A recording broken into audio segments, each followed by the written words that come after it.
Grabe, parang si Torque yun ah. Ang ingay pagka mga big bike talaga, kapansin-pansin. Kaya saludo tayo sa mga lahat ng naka big bike. Sana nga inshallah ay magkaroon din tayo. At pangarap din natin yan.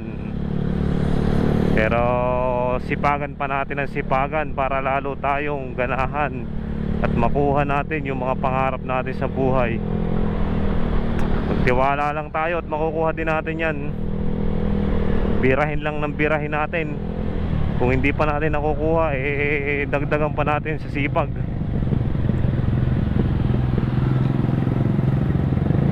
Baka ibig sabihin ay kulang pa yung sipag nating inilalaan